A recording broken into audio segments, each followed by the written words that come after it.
बहुत ही क्रिस्पी, चटपटा, फ्लेवरफुल लच्छेदार पराठा बनाकर तैयार करेंगे। 1.5 कप मैदा है, आधी चम्मच नमक, 3 चम्मच मेल्टेड घी डालकर मिक्स कर लेंगे। पानी डालकर रोटीन की तरह नॉर्मल आटा गूंद लेंगे अच्छे से। इस तरह से इसको गूंद कर इसके ऊपर ऑयल लगाकर इसको 10 मिनट के लिए रेस्ट के लिए रखेंगे। अब हरे वाला प्याज इसको काट लेंगे बारीक, हरी मिर्चें, सब्ज़ धनिया काट कर रख लेंगे।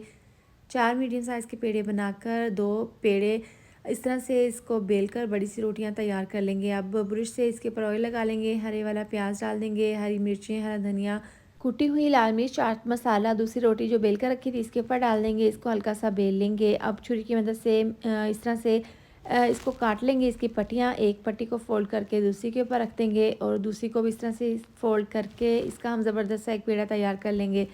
इसको हल्का सा बेल लेंगे, तवे के ऊपर डालकर इसके ऊपर ऑयल डालकर दोनों साइड से क्रिस्पी होने तक फ्राई कर लेंगे। मज़ेदार सा लच्छेदार पराठा तैयार है।